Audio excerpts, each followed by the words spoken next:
Merci beaucoup, merci infiniment pour cet accueil. Bienvenue à toutes et à tous à cette rencontre, qui est une rencontre que je suis très honoré de modérer, d'animer. D'abord, bravo à cette édition du festival Climax. Nouvelle édition avec une participation du public remarquable, mais également avec une thématique qui, je crois, est une thématique qui est au cœur des enjeux de notre société d'aujourd'hui.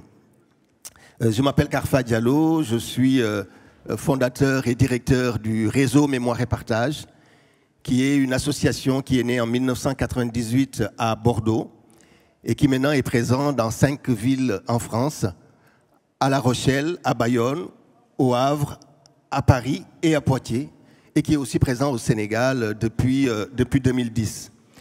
Je suis aussi élu conseiller régional de la Nouvelle-Aquitaine, élu écologiste à la région Nouvelle-Aquitaine. C'est une rencontre que j'ai le grand plaisir de modérer sur un thème aussi passionnant qu'essentiel. Et il est heureux que cette rencontre se déroule en cette année 2025, année 2025 qui est l'année du centenaire d'une des personnalités qui a, je crois, le plus pensé, réfléchi, analysé cette question finalement de la décolonisation et de la décolonisation des imaginaires. Je veux nommer Frantz Fanon. Frantz Fanon est né en 1925. Il est mort en juillet 1963. Et Frantz Fanon disait la colonisation ne se satisfait pas de tenir un peuple sous sa coupe, elle s'emploie à pervertir son âme. Donc la question de la décolonisation des imaginaires est une question essentielle, importante, une question reliée à juste titre avec le thème de ce festival Climax, qui est la crise de la démocratie. Pourquoi en parler aujourd'hui? Pourquoi parler de la décolonisation des imaginaires? Parce qu'il est évident que si nos pays, et je vais avoir une perspective très large, nos pays aussi bien occidentaux, européens qu'africains, si nos pays ont conquis l'indépendance politique, nos esprits, nos façons de voir le monde, de nous voir et même de rêver, restent encore largement influencés par l'histoire coloniale. Décoloniser les imaginaires, c'est donc aller au-delà des symboles politiques. C'est interroger les récits hérités, les modèles que nous reproduisons, les langues et les savoirs que nous privilégions. C'est vrai aussi apprendre à nous réapproprier notre histoire, à valoriser nos cultures, à inventer nos propres horizons. Autrement dit, il ne s'agit pas seulement de tourner la page, mais bien d'écrire de nouveaux chapitres. Cet après-midi, nous allons réfléchir ensemble à cette grande question. Comment libérer cette force créatrice qui sommeille en nous? Comment inventer un avenir qui soit véritablement nôtre? Et comment chacun peut contribuer à cette décolonisation qui est à la fois extérieure et intérieure en même temps? Sans plus tarder, nous allons ouvrir ce débat. Nous allons l'ouvrir avec une personnalité qui nous fait l'honneur de sa présence ici, Ousmane Ndiaye. Ousmane Ndiaye qui est d'origine sénégalaise, qui a été formé à l'université Cheikh Anta Diop de Dakar, mais aussi ici en France. Ousmane Ndiaye qui est journaliste et qui a été rédacteur en chef de TV5 Monde Afrique pendant plusieurs années. Et Ousmane Ndiaye qui nous arrive avec un opus d'une très grande force critique sur ce qui se passe aujourd'hui dans le rapport à l'Afrique et dans le rapport entre l'Afrique et le monde. Et cet essai vigoureux, c'est l'Afrique contre la démocratie, mythe, déni et péril. Ousmane, merci beaucoup, merci infiniment d'être venu nous rejoindre ici à ce festival Climax. Peut-être la première question que j'aurais envie de te poser, Ousmane, c'est depuis quelques semaines, quelques mois maintenant, il y a une initiative dont les médias, tes collègues journalistes nous ont entretenus, qui est la question de la cartographie du monde. Et cette initiative d'ONG qui, effectivement, ont proposé de revoir la cartographie du monde avec le soutien de l'Union africaine, qui défendait l'idée que la façon dont l'Afrique est représentée aujourd'hui dans la cartographie du monde était une façon, effectivement, colonialiste, et que ça ne répondait pas véritablement à des enjeux d'émancipation et de libération de l'imaginaire que nous avons en direction de l'Afrique. Est-ce que, d'après toi, Ousmane, cette problématique nouvelle qui se pose aujourd'hui sur la géographie du monde et sur la façon dont on le montre, est-ce que c'est une question qui rejoint cette décolonisation des imaginaires? Merci pour l'invitation, merci d'être là. Ça le rejoint totalement. Non seulement ça le rejoint, mais ça procède de même mouvement. C'est-à-dire cette question de la carte, c'est la question de la construction d'un regard. Et qu'aujourd'hui, c'est pas pour rien que dans mon sous-titre, j'ai dit mythe, déni et péril. Pour moi, la cartographie, cette façon de voir l'Afrique plus petite qu'elle n'est, à force d'être montrée, à force d'être dit, crée un récit. Et c'est ce récit qui devient mythe. Et je pense que nos démocraties souffrent aussi à cause de ça, y compris aussi au-delà de la démocratie, notre rapport au monde.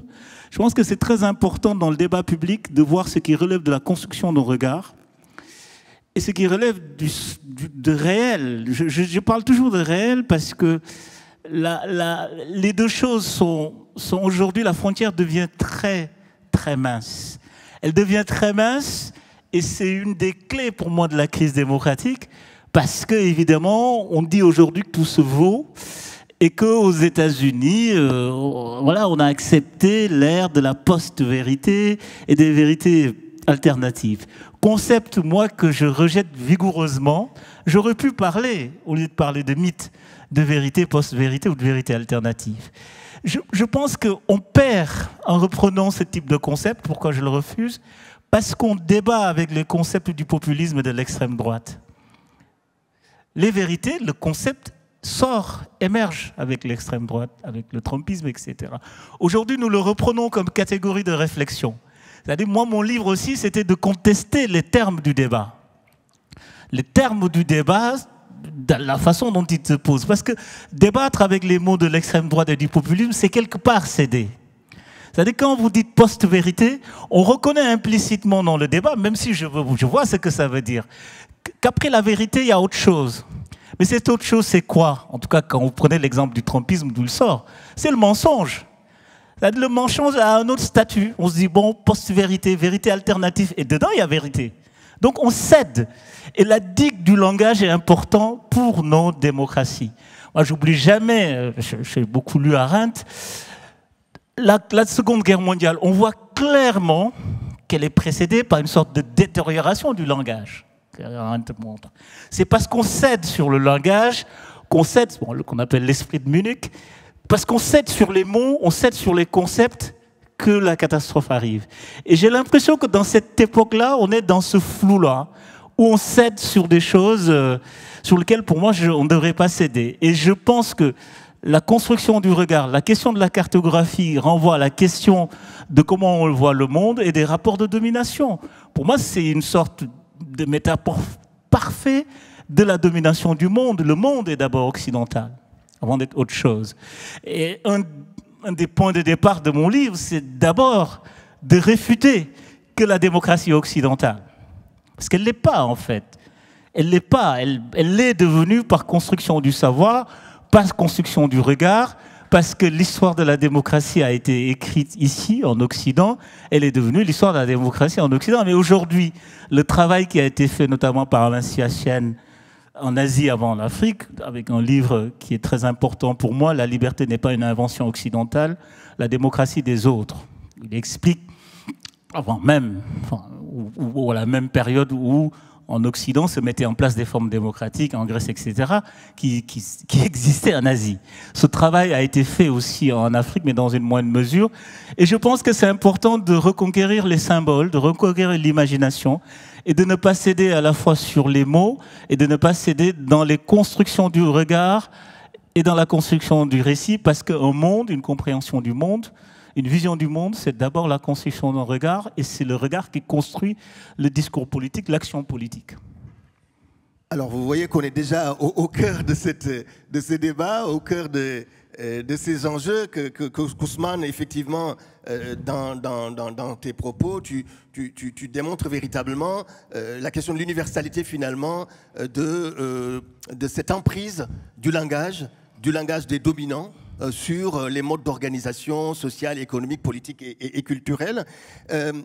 Pour toi, est-ce que l'importation des modèles occidentaux dont tu parles là à l'instant, est-ce que cela supposerait qu'il faille inventer, comme beaucoup de penseurs africains, activistes africains le défendent aujourd'hui, qu'il faille inventer une démocratie africaine enracinée dans les réalités, les cultures propres à l'Afrique? Bon, je souris parce que je réponds à chaque fois non et je me prends des balles et un torrent de réprobation. Parce que l'idée est séduisante de se dire on réadapte à nos valeurs une démocratie à l'africaine, etc. Mais je trouve que c'est un piège absolu, et parce qu'au fond, qu'est-ce que la démocratie, aux bases? C'est la liberté de choisir ses dirigeants, la liberté de dire ce qu'on pense, la liberté de circuler, un pouvoir, des contre-pouvoirs, et pas que les élections, parce que en Afrique, un des nœuds du problème, c'est qu'on a réduit la question de la démocratie à la question de l'élection. Et que pour moi, c'est un des axes de mon livre. La démocratie, au-delà du débat théorique ou de la question des institutions, moi je la jauge et je l'évalue par une pratique.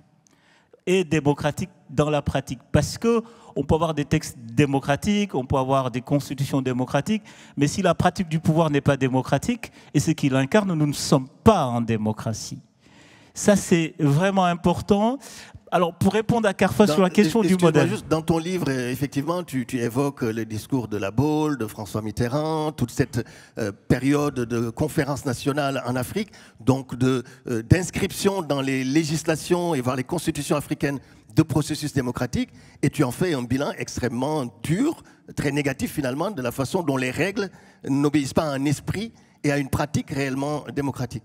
Pour moi, c'est un des drames de l'Afrique, en tout cas d'une bonne partie de l'Afrique, c'est qu'il y a eu donc les années 90-80, lutte, conquête démocratique, aspiration démocratique très forte, qui ont donné les conférences nationales, qui étaient un désir profond de libéralisation des espaces politiques, du multipartisme, etc. Seulement, moi, dans mon analyse, quand je prends avec le recul, les conférences nationales ont surtout relégitimé les pratiques du pouvoir en cours. C'est-à-dire on a démocratisé les textes, on a créé un des grands acquis des conférences nationales, c'est les commissions nationales électorales indépendantes. Mais quand j'examine sur 20 ans, par exemple, le bilan des commissions nationales électorales indépendantes, au lieu d'être un garant de l'indépendance, c'est devenu un point le plus conflictogène des élections en Afrique.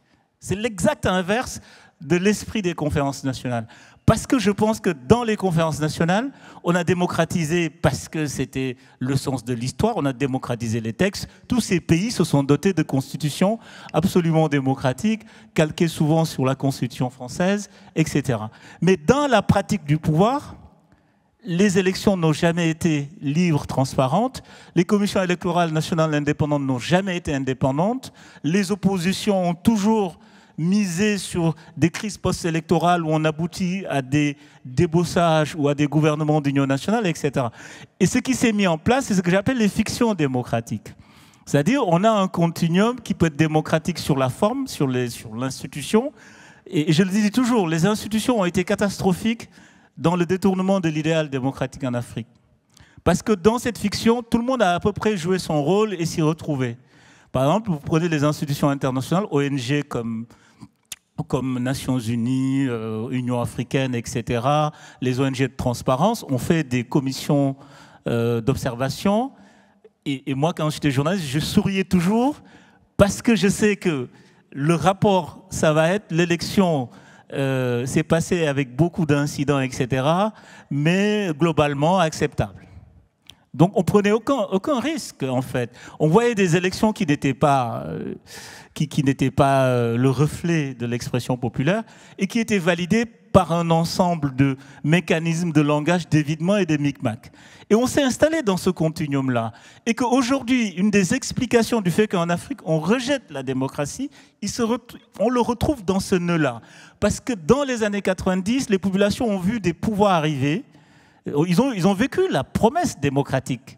Au Mali, par exemple, vous prenez, il y a eu un mouvement, les étudiants sont descendus, il y a eu des dizaines de morts, donc conférence nationale, démocratie.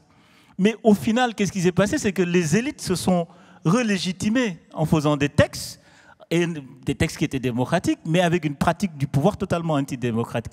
Et cela a une généalogie. Et je réponds à ta première question, sur la question de l'héritage. Il me semble que ça aussi, il faut qu'on le retravaille, en fait, de façon globale, souvent dans nos analyses, en tout cas sur l'Afrique, on dit grosso modo que l'État postcolonial est hérité de l'État, du modèle français. Or, moi, ce que je défends, c'est qu'en Afrique, en tout cas francophone, même anglophone d'une certaine manière, à l'indépendance, nous n'avons pas hérité de l'État métropolitain. Et quand on dit que nos États sont calqués sur la France, moi je dis non, j'introduis une nuance. Nos États, en ce sens, sont calqués sur l'État colonial, qui était différent de l'État métropolitain ou hébérien. Parce que quoi qu'on puisse dire, dans les années 50, dans les années 40, vous viviez à Bordeaux, vous êtes citoyen français, vous aviez des droits, vous avez le droit de vote, vous pouvez saisir le tribunal, etc. Ça, c'est un État métropolitain avec des règles. Par contre, vous êtes au Sénégal, vous êtes indigène, vous n'avez aucun droit, sauf les quelques privilégiés. Et ça, je pense que c'est très important de réécrire cette histoire, c'est parce que ça nous permet de rompre avec quelque chose qui fait beaucoup de mal et qui est dit, et qui, je pense, est un mythe, c'est que la démocratie a été apportée dans le sillage de la colonisation, Jules Ferry, l'école, etc. Parce que, fondamentalement, quand vous reprenez le système de l'État colonial, il est conçu, pensé, travaillé comme un État discriminant, raciste et antidémocratique. La colonisation est par essence, par sa nature antidémocratique. Donc on ne peut pas nous dire des années plus tard que dans l'héritage colonial, il y a la démocratie. Non. Par contre, là où c'est compliqué, c'est qu'il y a eu un vote. En Algérie, on votait. Dans les 4 communes, on votait. Mais c'est le même vote que l'apartheid. C'est un vote discriminant et qui permettait surtout de légitimer la discrimination. C'est un vote qui est reposé sur le fait que je suis métis, etc., sur le sang, qui n'a rien de démocratique. On en sait d'ailleurs quelque chose à Bordeaux, puisque sur les 4 communes sénégalaises, françaises du Sénégal du 19e siècle, la fin du 19e siècle, Saint-Louis, Gorée, Dakar et Rufisque, c'était le clan des Bordelais qui maîtrisait l'activité politique, économique et qui faisait l'élection. Et qui faisait l'élection, jusqu'à ce que Blaise Diagne arrive en 1914 pour briser véritablement cette imposition colonialiste du système politique qui existait à l'époque. Et c'est ce système politique, en ce sens, dont on hérite. Donc, un des éléments de la crise démocratique est né avec les indépendances. Parce qu'avec les indépendances, les élites se retrouvent avec un État discriminant qui est fait, pensé, conçu, qui n'a aucune notion de la citoyenneté. C'était l'indigénat. Et en fait, dans les pratiques de l'administration, dans les pratiques politiques, dans la façon de gérer, l'État postcolonial est issu de cela. C'est pourquoi je dis toujours dans mon livre que l'État colonial succède à une sorte d'État prédateur, en fait, avec des élites qui deviennent noires à la place des Blancs. Et c'est ce continuum-là qui continue. Le rapport de l'État, la façon dont on le pense, il est totalement lié à la matrice de l'État aujourd'hui est toujours l'État colonial, et que le travail n'a pas été fait. Par moment, quand il y a eu de gros accidents de l'histoire, ça a été fait. Mais par moment, subrepticement. Je donne cet exemple qui me paraît assez intéressant. Au Rwanda, j'avais suivi à l'époque, j'avais travaillé dessus avec un universitaire qui est très intéressant, José Kagabo, qui est décédé malheureusement. En fait, après le génocide des Tutsis en 1994, il s'est trouvé que la moitié de la population a participé au massacre, ou même plus. Ils se sont posé une question. Comment juger? Pas tout le monde mettre en prison. C'est compliqué de juger un génocide. C'était de l'ordre de l'inimaginable. Les experts sont venus, Nations Unies, etc. Et ils ont fait une étude et ils ont vu qu'en jugeant avec la justice classique que nous connaissons, ça allait durer minimum des centaines d'années, voire des milliers. C'est à ce moment-là qu'ils ont fait un conclave à l'université de Boutaré, avec José Kagabo notamment, pour réfléchir. Qu'est-ce qu'on fait? Et à l'issue, donc anthropologues, historiens, etc., se sont rendus compte que dans la tradition rwandaise avant colonisation, il y avait ce qu'on appelait une forme de justice qui s'appelait gacaca, où c'est les voisins, la communauté qui fait le procès, avec une sorte de... c'est une sorte à la fois de justice, mais l'objectif, ce n'est pas l'enfermement, c'est de reconnaître le crime, le nommer et demander pardon. Et en fait, on s'est rendu compte que ça pouvait marcher sur ce cas inédit. Et le Rwanda a pu juger une bonne partie des génocidaires à cause des gacaca, même si a continué un système minoritaire de justice dite civile sur ce modèle-là. Et je pense que ça n'a pas été assez fait, et la construction de l'État postcolonial est un continuum. Et ce continuum-là, on ne peut pas le mettre de côté pour comprendre la crise de la démocratie. C'est-à-dire, regardez par exemple, vous prenez un pays comme la Côte d'Ivoire, je veux dire, où les gens disent, on perçoit toujours comme si son régime a commencé en 1960. Non, son régime commence en 1945. Sous la colonisation, il était déjà élu député du pays. Donc en fait, il est président, il dirige, en tout cas il est au cœur de la vie politique ivoirienne de 1945 à 1990 sans discontinuer. Et donc c'est un élément de compréhension de la crise ivoirienne d'aujourd'hui, du fait qu'un Ouattara a une sorte d'incapacité à lâcher le pouvoir. Parce que le rapport au pouvoir est très important et que la pratique politique elle est importante. Donc la culture politique des Ouattara, des Gbagbo, de toute cette génération est issue de l'État postcolonial prédateur. Et c'est ce qui aussi, c'est très paradoxal. Tu fais une analyse très juste finalement du continuum colonialiste, raciste, qui effectivement de la période coloniale jusqu'à la période contemporaine habite les imaginaires et puis finalement reproduit des formes de domination, de gestion du pouvoir, clientéliste, autoritaire. Mais ce qui est paradoxal, et c'est là où je voudrais avoir aussi ton avis, c'est que c'est cette analyse-là qui justifie qu'aujourd'hui, en Afrique, et même dans certains courants de la diaspora, on est dans une sorte de renoncement démocratique. Un renoncement démocratique qui fait savoir, qui se repose sur l'idée que finalement, cette démocratie n'est pas faite pour l'Afrique et qu'il faudrait une autre forme de démocratie propre au continent pour gérer les transitions qui sont en cours. Et on le voit notamment avec les mouvements souverainistes importants aujourd'hui en Afrique de l'Ouest principalement, avec l'Alliance des États du Sahel. Ce sont ces trois pays du Niger au Mali en passant par le Burkina, des pouvoirs politiques très autoritaires et qui se reposent fondamentalement sur l'idée qu'il faut une forme de démocratie à l'africaine pour pouvoir amener leur peuple vers l'émancipation et vers le développement. Alors, il y a plusieurs questions. Pour moi, la première question, c'est... en fait, je trouve autant le questionnement sur la démocratie qui est en crise partout légitime, il faut le questionner. Et d'ailleurs, je commence mon livre par une citation de Pierre-Ange Vallon. En fait, la démocratie n'est pas une fin en soi. Il faut être d'accord. Ça ne résout pas les problèmes comme par baguette magique, c'est pas ça. Mais ça garantit un minimum de droits. Et qu'à partir de cette base, c'est là où on peut construire. Si les citoyens n'ont aucun droit, je dis ce que je pense, je suis emprisonné, etc., le système ne peut pas marcher. Même si la démocratie ne va pas régler la question des inégalités, etc., c'est des questions politiques internes.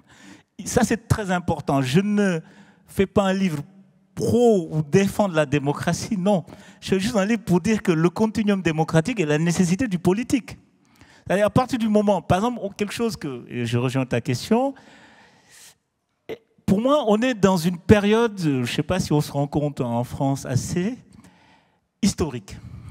Pour la première fois depuis très longtemps, depuis les empires ou etc., on a des pays, des régimes qui arrivent, des États, qui disent ouvertement que nous, notre objectif, c'est pas de construire, c'est de construire des systèmes contre la démocratie. D'ailleurs, le titre vient de là, l'Afrique contre la démocratie. Parce qu'aujourd'hui, au Niger, au Burkina, au Mali, vous avez un régime qui est arrivé, par les armes, qui dit, grosso modo, par décret, nous avons un mandat de 5 ans, sans aucune élection. Et ce mandat de 5 ans, c'est à nous de juger à l'aune de nos résultats sur la sécurité, etc., si on le renouvelle ou pas. Pour moi, c'est inédit dans l'histoire contemporaine. Jusqu'ici, vous aviez beaucoup de putschistes, mais ils mettaient toujours en place un comité national de transition pour organiser les élections, etc. Pour moi, c'est une nouvelle étape. On passe du relativisme démocratique théorique à un truc qui est un réel. C'est-à-dire on a une construction d'États qui disent que non, nous, on ne va pas faire d'élections. Même les pays qui peuvent servir de modèle comme la Russie de Poutine, on peut tout dire sur les droits, etc. Oui, ce n'est pas une démocratie, mais quand même, quand il a la limitation des mandats, il prend la peine de faire Poutine-Medvedev. Même une puissance comme la Russie essaye de faire une sorte d'illusion. Là, le conflit est ouvert de modèle. Il n'y a plus de truc. Non, nous, on ne fait pas d'élections, on les rejette. Et pour moi, ça, c'est très important à considérer. Et c'est vraiment le point de départ de mon livre. Et sur une base qui me paraît fausse. C'est pour ça que je m'y oppose. Parce que vous dites adapter la démocratie aux valeurs africaines ou l'authentifier.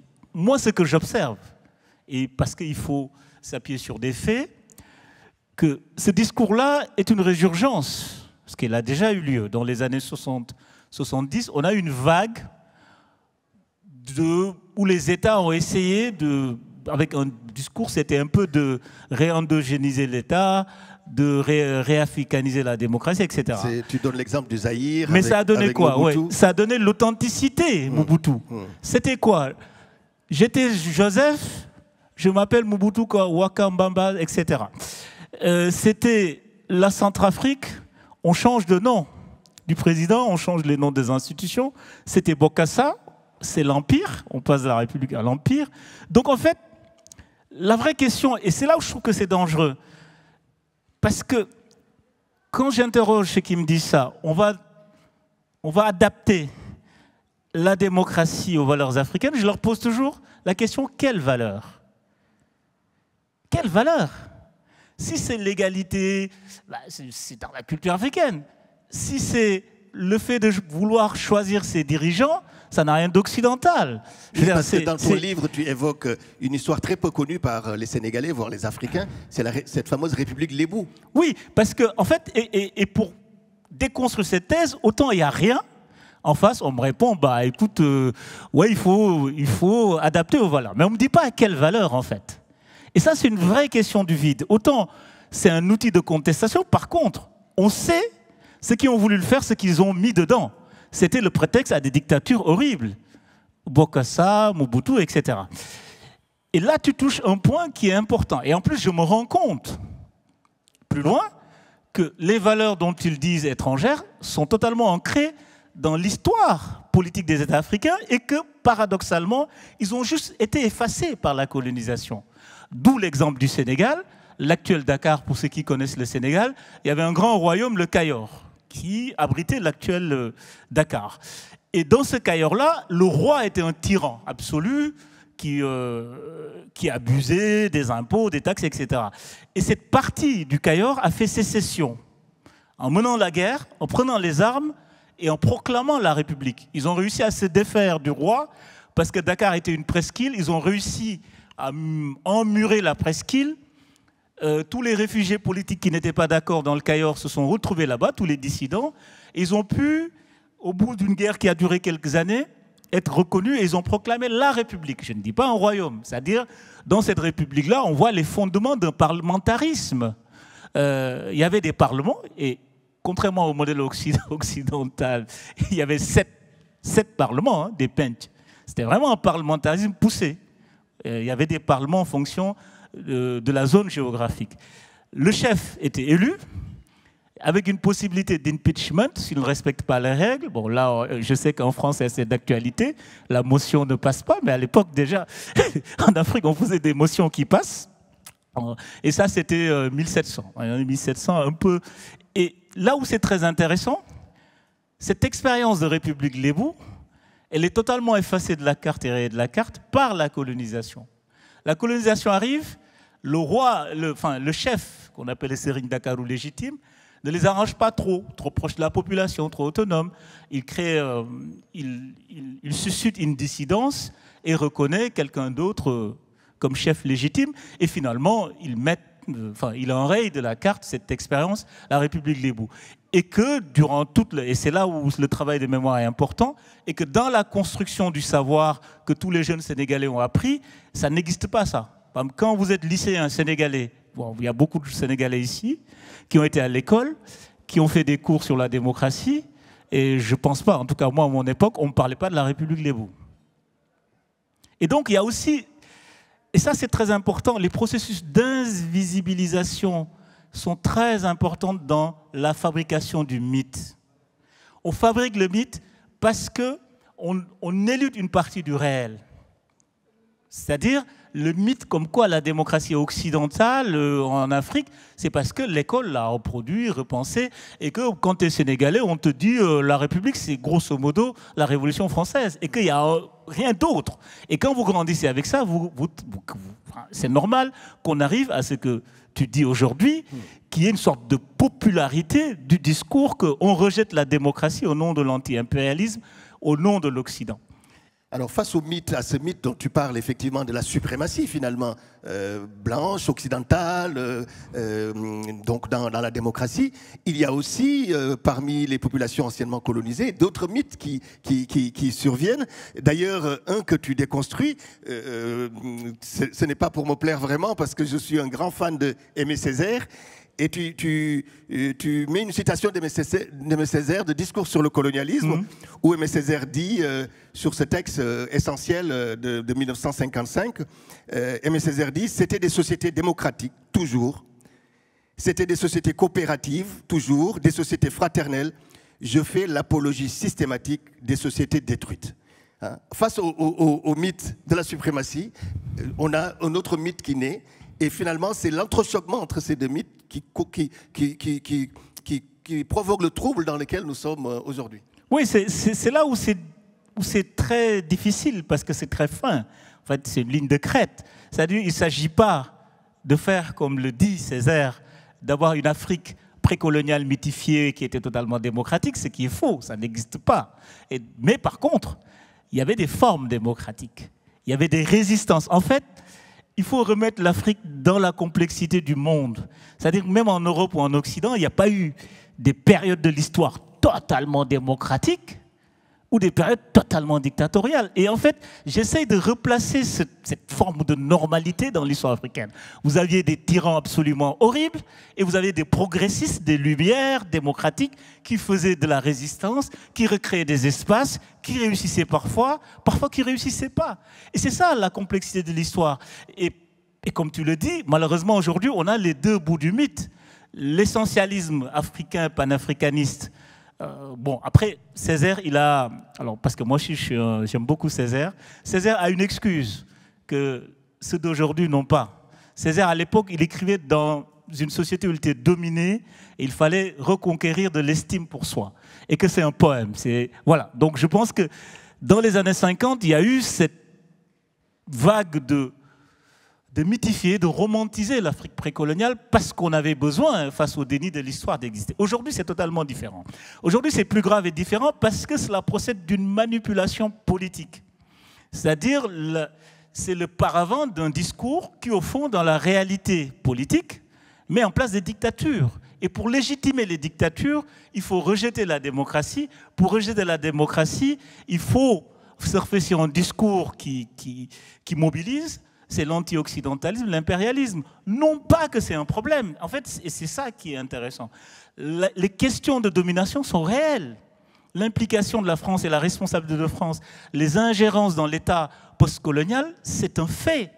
Et c'est un des éléments importants qui ont empêché d'avoir des démocraties réelles. Et qu'au final, on parlait tout à l'heure de la Baule, que fait Mitterrand?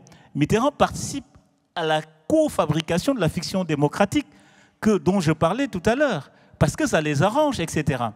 Et c'est-à-dire qu'il faut pouvoir délier ce qui relève de la colonialité, de l'extérieur, et ce qui relève des processus endogènes. Parce que si on est juste, la démocratie est on est dans un rejet global de l'Occident parce que c'est l'impérialisme. On est dans quelque chose qui n'est pas vrai. Parce qu'il y a un sondage qui est très intéressant, qui s'appelle l'Afrobaromètre. L'Afrobaromètre, c'est un sondage qu'on fait où on essaye chaque année par des ONG, des associations, d'essayer de savoir ce qui meut les Africains, les jeunes notamment, à quoi ils rêvent, à quoi ils pensent. Et c'est très intéressant parce que quand vous demandez aux jeunes Africains « Qu'est-ce que vous pensez de la démocratie ?» Ils rejettent. C'est quand c'est formulé comme ça. Alors moi, quand derrière, je leur ai dit « Essayez de formuler en disant « Est-ce que vous voulez choisir vos dirigeants ?» C'est l'exact. Ils disent « Oui, évident. » Donc c'est aussi une question de dialectique intellectuelle et d'une façon de nommer. C'est pourquoi moi, je n'ai pas le fétichisme du mot démocratie d'ailleurs. Parce qu'on l'appelle démocratie ici. Mais dans l'Afrique d'avant, la colonisation, ça s'appelait autrement. Et en fait, c'est pourquoi je reviens à ce que je disais tout à l'heure. Il faut plutôt réfléchir sur la pratique du pouvoir, comment elle est-ce qu'elle est inclusive, etc., que de partir du haut de la théorie. Je pense qu'une des impasses du débat, on essaie d'être dans le débat théorique qu'on essaie de calquer dans les réels. Et à ce jeu-là, on perd. Et je donne toujours l'exemple du Cameroun, parce que hier, on a rendu hommage à Onyobé. Quand je prends aujourd'hui, parce que moi je conteste beaucoup les catégories de mesures de la démocratie aujourd'hui, sondages, etc., y compris en Europe, où en fait il y a une forme de mesure de la démocratie qui est très institutionnelle. Élection, réélection, sondage, etc. Et j'ai l'habitude de dire, vous prenez un pays comme le Cameroun, Biya a été réélu 8 fois, je pense. Mais on sait tous, bon, ils rigolent, on sait tous que ce n'est pas une démocratie. Mais quand vous prenez, et ce débat, je l'ai eu tellement de fois, y compris dans mon propre travail de journaliste, où je disais le Cameroun est une dictature. Ah ben non, attends, ils ont fait des élections. Et on te dit, l'élection a été validée par l'Union africaine, l'ONU, etc., etc. Et c'est ça qui est très dangereux, c'est-à-dire les institutions l'emportent sur le peuple, sur la volonté populaire. Et d'ailleurs, sur la crise démocratique aux États-Unis, il y a un livre, bon, après, je ne suis pas d'accord avec tout, de Josiah Monk, La démocratie contre le peuple. Et en fait, je pense que le fait que, et ça c'est global dans la crise démocratique, le fait que le peuple n'ait plus confiance en sa volonté de s'exprimer est vraiment un problème important un peu partout. On fait des élections, je donne l'exemple, moi un exemple qui m'avait beaucoup frappé en France, le référendum européen. Bon, on fait un référendum, les Français disent non. Ils ont eu le traité. Et donc je pense que la question aussi du rôle des institutions, de la pratique du pouvoir, est un élément clé dans la crise démocratique. C'est-à-dire ça procède d'autres formes de détournement du processus démocratique qu'on a en Afrique. C'est-à-dire le désenchantement démocratique dont tu parles procède pour moi d'un détournement. Tout ce que tu décris, tous ces gens-là qui disent on ne veut pas de la démocratie, etc. Quand tu leur poses pourquoi, ils disent bah non, nous on l'a eu, ça a donné ça, détournement, etc. Mais en réalité, moi je pense qu'ils se trompent. Ils se trompent parce que ils condamnent la démocratie alors qu'au final, c'est les détourneurs de la démocratie qu'il faut condamner. En fait, ils s'en prennent à la démocratie qui, au fond, n'est pas mauvais ni bon en soi, mais un système est venu, s'en est emparé, en a fait quelque chose. C'est comme si aux États-Unis, je donne un exemple, il ne s'agit pas de condamner l'élection qui a élu Trump, parce qu'il a été élu de façon démocratique. Donc s'en prendre à la démocratie ne veut rien dire. C'est parce que les problèmes autres n'ont pas été réglés qu'on a cette forme de populisme. C'est-à-dire, la démocratie n'est pas la maladie. Parfois, on dit les maladies de la démocratie, etc. Moi, je réfute toujours. Je pense que c'est la question de l'appropriation et la volonté dans les rapports de pouvoir qui est le plus important. Et donc, ça nous pose la question de la responsabilité de nos hommes politiques, ici ou ailleurs, parce que dans nos pays, on vote et le majoritaire ne gouverne pas. Je pense à personne. C'est une lecture globale de la crise de la démocratie à laquelle tu nous invites, cher Ousmane Diaye. Peut-être une dernière question avant qu'on ne vous donne la parole, parce que la crise de la démocratie, ce n'est pas seulement l'affaire d'experts tels que toi ou d'autres, c'est aussi l'affaire de toutes et tous. Vous êtes ici étudiants, enseignants, militants, engagés, professionnels, et vous êtes confrontés à ces questions-là, et c'est intéressant d'avoir votre point de vue. Donc peut-être une dernière question question, cher Ousmane, sur les détourneurs de la démocratie dont tu parles. On a vu ces dernières années, on va dire ces 15 dernières années, arriver des entrepreneurs extrêmement brillants, extrêmement talentueux, qui sont arrivés, en tout cas dans la relation entre l'Afrique et ses anciennes colonies, qui sont arrivés à capter finalement cette colère et cette déception. Et tu en fais une analyse très intéressante, hein, de figures incontournables, parce qu'il faut voir la réalité. Kémy Séba, Nathalie Yamb, Franklin Nyamsi, mais aussi Alain Foka.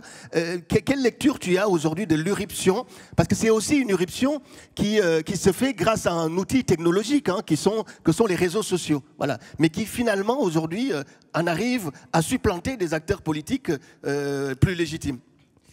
Alors, moi j'essaie toujours de le resituer dans une généalogie. Parce qu'en fait, ce qui nous arrive, hein, bon, on dit nouveau, mais ce n'est pas tout à fait nouveau. Il y a toujours un continuum. En fait, que ce soit Kémy Séba ou Yamb ou d'autres, ils réussissent, et comme j'ai dit, à faire une OPA sur des questions délaissées par les élites et les partis politiques classiques. C'est de ce délaissement que se fonde leur légitimité. Alors, vous prenez quelqu'un comme Kémy Séba, il émerge avec deux questions taboues, à l'époque, qui ne l'est plus. La question du franc CFA et la question des bases militaires. La question du franc CFA, moi, alors, aujourd'hui, c'est intéressant parce que les jeunes de la diaspora et en Afrique se politisent dessus. Nous, dans notre génération, ce n'était pas une question majeure. Et d'ailleurs, il y a un film qui est très intéressant qui a été fait par une amie, Kathleen Ndiaye, qui a fait un film, une histoire du franc CFA, et qui est de notre génération. Et en fait, elle fait le film parce qu'elle part d'une question. C'est-à-dire comment sa génération, la nôtre, a pu rater cette question. Pourquoi ce n'était pas le cœur de notre engagement politique, d'autant plus que nous, on l'a vécu de façon plus douloureuse et plus violente que les jeunes d'aujourd'hui. Parce que nous, 92, tu te réveilles le matin, le lendemain, tout a doublé. Dévaluation du franc CFA. Tu gagnais 100 000 francs, maintenant tu as 50 000 francs. La baguette coûtait 100 francs, le lendemain, moi je me souviens, ça coûte 200 francs. Comment se fait-il que nous qui l'avons pris comme ça, qu'on ne s'est pas politisé dessus, et à l'époque on se politisait sur autre chose, Gaza, la Palestine à l'époque, etc. C'est une vraie question. Parce que je pense, en réfléchissant, et ça, je suis très dur aussi avec nos élites, etc., et en fait, on ne s'en est pas emparé, c'était un angle mort, en fait, pendant de très nombreuses années, et que Kémy Séba, à partir des années 2010, c'est lui qui repolitise la question. C'est-à-dire la plupart des jeunes découvrent ce gouffre, cette injustice qu'est le franc CFA avec lui. Et c'est une vraie question. Sur la question du panafricanisme, c'est le même type de problème. Qu'est-ce qui se passe? On a les premières expériences de panafricanisme après l'indépendance. Sankara, Nyerere, Nkrumah, Sékou Touré, en Guinée donc, au Ghana, etc. Ils échouent en fait. Ça devient des dictatures, quoi qu'on puisse dire, il faut être factuel. Sékou Touré, quel que soit le discours panafricaniste, il finit en dictateur. Une dictature même atroce et sanguinaire. Nkrumah, il finit en dictature. Suppression des partis politiques, fermeture des journaux, etc. Ce qui est au passage l'exact contraire de ce qu'il écrit. Parce qu'il faut dissocier chez le panafricanisme de la première génération le texte, le panafricanisme intellectuel, la réflexion et la pratique du pouvoir. C'est très intéressant. C'est-à-dire la pensée ne reflétait que très rarement ou très peu la pratique politique. Même chose avec Sankara. Il a un discours progressiste, etc. Mais dans la réalité du pouvoir, il ferme le seul journal indépendant au Burkina, les syndicats sont interdits, les partis politiques dissous, celui qui était l'intellectuel majeur du pays, Joseph Kizerbo, exilé. C'est ça le défait. Il critique l'héritage de la frontière coloniale en les rejetant, mais il défend sa frontière coloniale en faisant la guerre au Mali. La dernière guerre de défense des frontières coloniales, c'est Sankara. Bon, même si la guerre a duré, c'est une guerre brève. Donc il faut interroger cette dichotomie entre la réflexion politique, la réflexion panafricaniste et la pratique du pouvoir. Et qu'est-ce qui s'est passé? Après ces échecs-là, le panafricanisme a connu un reflux parce qu'on ne voulait pas interroger ces icônes, ces mythes. On s'est installé dans un truc très lénifiant. Il fallait, bon, oui, et ça traduisait le désespoir de ne pas avoir des héros. On est entré dans un processus de fabrication des héros, tout en oubliant leur portée politique, et que le panafricanisme s'est dévidé intellectuellement et a totalement rompu avec les conditions de son naissance et de son naissance. Il ne faut jamais oublier que le panafricanisme naît d'une aspiration à la libération contre l'esclavage, contre la domination aux États-Unis. C'est les diasporisés, les descendants d'esclaves qui se révoltent pour avoir des droits civiques, pour avoir la liberté de dire, la liberté de penser, la liberté de choisir. Et qu'en rompant dans les premières expériences du panafricanisme avec ses conditions de naissance, la liberté, et en mettant en place une lecture qui est dictatoriale, qui prive les libertés, qui est liberticide, on a installé le panafricanisme dans les conditions d'une crise durable. Parce qu'il rompt avec ses conditions de naissance, parce qu'il rompt avec ce qui l'enrichissait. Et malheureusement, c'est ce que récupère, c'est-à-dire cette réinvention du panafricanisme sous forme de pouvoir très populiste qui nie les droits, rencontre les putschistes militaires, les entrepreneurs identitaires, les populismes, et c'est pourquoi je dis il le ramasse. Ça aurait pu être autre chose. Quelqu'un comme Kémy Séba, il passe de l'antisémitisme suprémaciste noir au panafricanisme. Moi, je l'ai connu avant qu'il s'exile, avant qu'il renoue avec l'Afrique. L'Afrique, ce n'était pas le centre de son discours. Mais à un moment donné, il rencontre ce panafricanisme essentialiste, antidémopopulisme, et il le reprend. Et je pense que c'est parce qu'on n'a pas renouvelé la pensée, c'est parce que le travail n'a pas été suffisamment fait de reconnecter le panafricanisme à une offre politique et démocratique, que les populistes s'en emparent, qu'aujourd'hui, c'est qui les figures du panafricanisme en Afrique, malheureusement? Ce n'est pas les intellectuels, sociologues, intellectuels, entre guillemets, progressistes, comme à l'époque dans les années 70, Cheikh Anta Diop, Dr Garvey, plus loin. C'est Ibrahim Traoré, hein? C'est Kémy Séba, c'est Yamb, qui se félicite quand il y a des morts, hein? Quand elle fait une vidéo, danse, etc. Donc on rompt totalement avec ce qui est... Et l'autre chose qui fait que le panafricanisme s'évite, c'est qu'aussi c'est devenu, moi je le rappelle, un panafricanisme du pouce. C'est simple, on fait des trucs en 30 secondes. La complexité de ces choses-là en 30 secondes, c'est le début de la désinformation. Je veux dire, parce que c'était travaillé par des dynamiques. Et je pense que cette rupture est fondamentale dans l'émergence de ces figures-là. Ces figures émergent d'une sorte de vide, d'une sorte de crise totalement profonde, de ne pas se renouveler. Et puis, alors j'ai oublié un troisième élément important, ils naissent aussi du déni et de la continuité postcoloniale de l'État français, qui continue à totalement, pour moi, les gens l'oublient, cette génération, c'est la génération du discours de Dakar, qui était absolument abominable.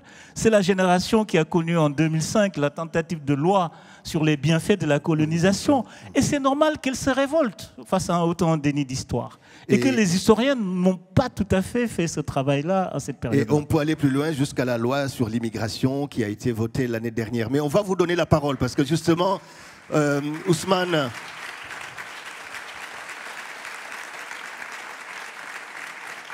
Parce que justement, Ousmane Diaye soulève des questions essentielles et importantes sur lesquelles votre avis, votre sentiment, votre expérience est aussi importante. Donc s'il y a 2 ou 3 questions, on peut les prendre avant que Ousmane vous réponde. Oui. On est un peu pris par le temps, vous le savez. Et si vous êtes d'accord, Ousmane, on pourra prolonger parce que j'imagine qu'on ne va pas pouvoir accueillir toutes les questions pendant ce moment-là. On peut prolonger aussi les questions au-delà, lors d'un temps d'échange autour de la signature de votre livre. Vous êtes d'accord? Parce qu'on a une contrainte d'installation d'une petite scénographie. On va juste prendre deux questions. Donc il y en a une là-bas. Et s'il y en a une autre, on la prend. Et après, effectivement, on laisse la scène à une autre discussion. Bonjour du coup et merci pour l'intervention et tout d'abord merci aussi pour le lien que vous avez fait entre la colonisation et l'apartheid. Moi je reviens d'Afrique du Sud et c'était un sujet vraiment qui m'a touché profondément. Et attendez, je lis mes notes. Mais j'avais une petite question en fait sur la partie de décoloniser les esprits parce que pour moi en fait elle vient des deux côtés. C'est autant décoloniser l'esprit on va dire du colon mais aussi du coup des personnes qui ont subi la colonisation. Et du coup, selon vous, quelle place a l'imaginaire dedans? Parce qu'en fait, j'ai l'impression que souvent, que ce soit sur même les sujets environnementaux ou autres, on aborde des sujets qui sont plutôt, on va dire, dystopiques, et en fait, qu'il y a un manque d'imaginaire positif, du coup, à penser justement l'après, et du coup, comment un État, on va dire, post-colonial pourrait se développer, notamment sur les territoires, du coup, africains, de manière générale. Alors, Merci. une deuxième question, avant qu'Ousmane essaye de répondre à cette première. S'il y en a une deuxième, on peut la prendre.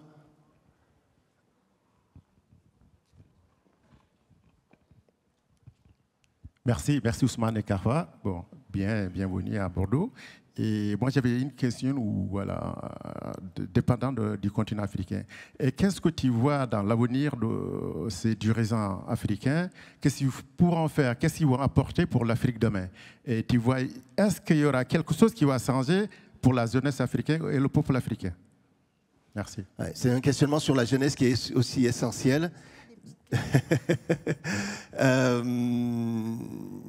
Bon, s'il n'y a pas d'autres questions, Ousmane. Alors, c'est une grande question. Ousmane, je vais vous décevoir et je déçois beaucoup de gens depuis que j'ai écrit ce livre.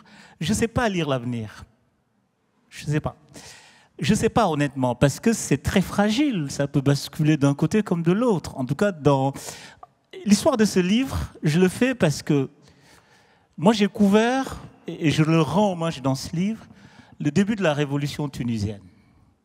J'avais 3 amis, Sophia Baraket, Barta Bentara et Lina Benmeni, Tunisian Girl. C'était un peu c'était 3 femmes qui ont commencé la révolution, Tunisian Girl avec son blog, etc. Et je les ai vues dépérir dans la Tunisie post-révolution. Dépérir et mourir. Elles sont mortes toutes les 3 avec une profonde déprime. Enfin, c'est terrible, là, le destin de ceux qui ont marché, crié démocratie, liberté, par rapport à ce qui se passait. J'ai vu au début des années 2010, les jeunes burkinabés à main nue faire partir le dictateur face au bal, prendre le Parlement à main nue. J'ai vu au Sénégal, même chose, en 2012, Y'en a marre, les citoyens. J'ai vu une jeunesse être animée d'un espoir démocratique très fort. Ça, c'était en 2010, 2009. Une décennie plus tard, j'ai vu les mêmes jeunes qui me disent « Nous, on veut des dictatures éclairées à la Kagame ». Moi, ça m'a bouleversé. Et je me suis posé une question, c'est peut-être que je n'ai pas compris beaucoup de choses et que mes grilles de lecture ne marchent plus. Et en fait, le livre naît comme ça, d'une volonté de renouveler mes propres grilles de lecture en les déconstruisant, en fait. C'est comme ça l'histoire de ce livre. Parce que c'est parti de Nantes, notamment, géopolitique de Nantes, où on m'avait demandé de faire une analyse de ce qui se passe. Et j'avais décidé de faire une conférence sur ce que j'appelais la crise des grilles de lecture, de mes propres grilles de lecture que je ne comprenais pas. Et c'est de cette discussion-là qu'est né ce livre. Je pense que pour pouvoir élaborer l'avenir, en tout cas, il faut déconstruire ce qui se passe et comprendre un certain nombre de pièges qu'on a dit. Ces mythes-là, il faut les déconstruire. Pour pouvoir sortir, parce que le livre s'appelle « Mythe, déni, péril », pas pour rien. Je pense que c'est les mythes que nous avons fabriqués qui construisent le déni. Et c'est le déni qui nous met dans cette situation de péril. Je pense qu'il faut déboîter, et c'est malheureusement, et je le dis toujours, c'est un travail long, long, long. Moi, je ne crois pas au livre, ou en tout cas au projet politique qui vient changer les choses comme ça. Parce que depuis 1960, nous n'avons pas fait ce qu'il fallait, on n'a pas créé de récits collectifs, la fabrique de la citoyenneté n'est pas en marche, nous, on est des États plutôt basés, quand on crée un parti politique, on le crée pour avoir accès aux ressources qu'autre chose. Il faut tout reconstruire, et beaucoup reconstruire, et je pense que ça prendra énormément de temps, mais commençons par comprendre ce qui se passe. Alors, les imaginaires, pour répondre. Moi, j'ai longtemps travaillé, mais ça, c'était dans l'espace français, après les émeutes de 2005, après la mort de Bouna et Zied, à Respect Magazine. Respect Magazine, c'était une revue qui avait un slogan, enfin, c'était ça la ligne éditoriale, décoloniser les imaginaires pour mieux vivre, pour vivre ensemble. C'est-à-dire, ça me paraît très important, la question de... Moi, je ne dis plus, hein, entre-temps, j'ai fait du chemin. Je ne parle plus de décoloniser les imaginaires, parce que je trouve que c'est trop abstrait. Je parle d'une chose qui est essentielle, décoloniser le savoir. Parce que c'est pratique le savoir qu'on produit. Parce que le savoir est aujourd'hui la norme. C'est à partir du savoir qu'on décide. L'action politique est adossée au savoir. Et si ce savoir est biaisé, l'action politique est biaisée. Notre compréhension politique est biaisée. Et par exemple, l'exemple que je donnais tout à l'heure sur la démocratie, c'est exactement ça. Je pense qu'à un moment donné, il faut qu'on travaille la question de l'histoire de la démocratie et qu'on n'enseigne plus l'histoire de la démocratie comme si c'était ultra quelque chose inventé par les Occidentaux finalement, et puis c'est tout. Je pense que la question de l'ouverture du savoir, la question de la désoccidentalisation du savoir pour la réuniversaliser est capitale parce que tout passe par le savoir. Tout passe par la transmission et par l'acquisition. Et je me méfie. Et en fait, moi, je fais partie à cette époque qui ont beaucoup lutté en utilisant le vocable décoloniser nos imaginaires. Et bon, pardon, enfin, Carfa. Mais je me suis rendu compte que les politiques l'ont pris comme slogan parce que c'était bien, ça sonnait bien. Et ils nous ont un peu... Ils nous ont joué le coup, quoi. On a été dribblés avec ça, quoi. Et que là, il faut être plus précis. Parce que décoloniser les savoirs, c'est précis. C'est l'école. Qu'est-ce qu'on enseigne aux enfants? Qu'est-ce qu'on leur transmet? C'est les politiques publiques qu'on doit les faire, à partir de quoi on les fait. Et je pense qu'il faut revenir dans ce discours plus concret, parce que si on continue de parler de nos imaginaires, nos hommes politiques vont nous faire des discours très bien écrits, avec toutes les références qu'il faut, avec, voilà, avec des discours habités, et ils vont faire l'exact contraire.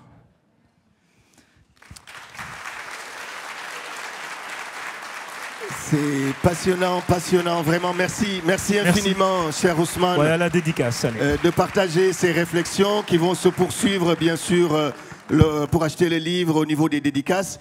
Ce qui est vraiment intéressant dans sa réflexion à Ousmane, c'est le fait que finalement il relie la crise de la démocratie en Afrique, qui est l'objet de son livre, à la crise des démocraties d'une manière générale.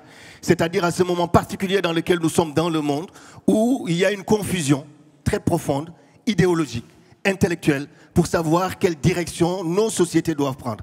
Et aujourd'hui, c'est ce que l'Occident et l'Europe vivent aussi. Il y a un surgissement que la technologie aujourd'hui et le marché a mis en place, qui est des sociétés multiculturelles, que l'Occident refuse et qui génère effectivement énormément de violence, beaucoup de violence dans les relations sociétales, dans les relations économiques.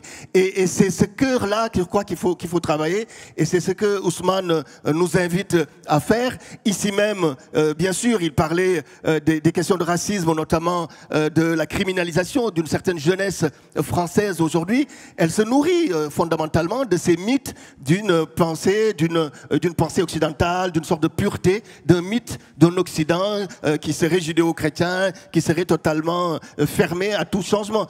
Moi, je suis élu à la région Nouvelle-Aquitaine et je sais que le président de notre région, je ne suis pas toujours d'accord avec lui, mais parle souvent de l'État français en disant que c'est encore un État colonial.